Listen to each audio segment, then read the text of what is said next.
Երբեմն մեր կյանքում ինչ-որ բան փոխել շատ դժվար է լինում, որովհետև մեր ուղեղը սովորում է կոնկրետ իրավիճակներում պրոբլեմային, կոնկրետ պատասխաններ և լուծումներ տալ կամ փնտրել, իրականացնել։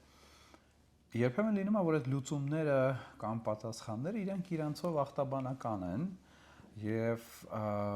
ունեն այնպիսի բնույթ, որ ավելի շատ վնասում է, քան օգնում է։ Օրինակ, նույն օրինակներից մեկը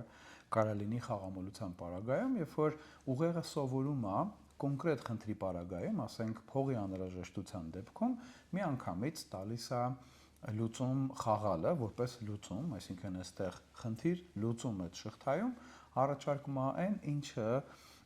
դեստրուկտիվ է եւ ինչը ախտաբանական է։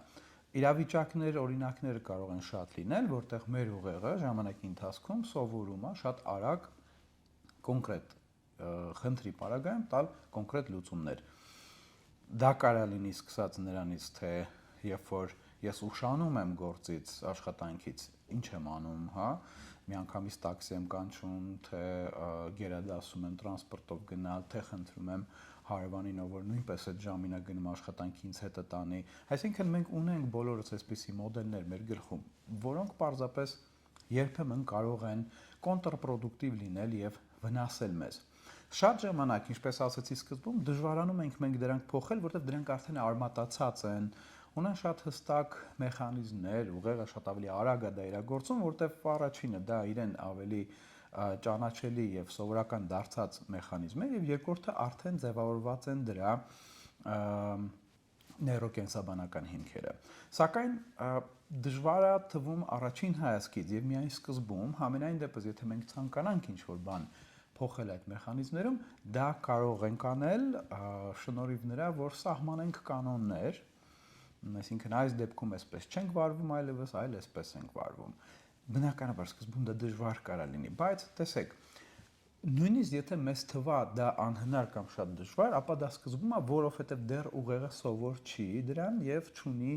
այդ նոր ցանկալի մեխանիզմների հիմքում ընկած նեյրոկենսաբանական հիմքեր, բայց երբ որ մենք սահմանում ենք կանոններ, այ օրինակ գումարի սուր անհրաժեշտության դեպքում փորձում ենք առաջինը դիմել այս մարդուն կամ փորձում ենք իրագործել այս գործողությունը,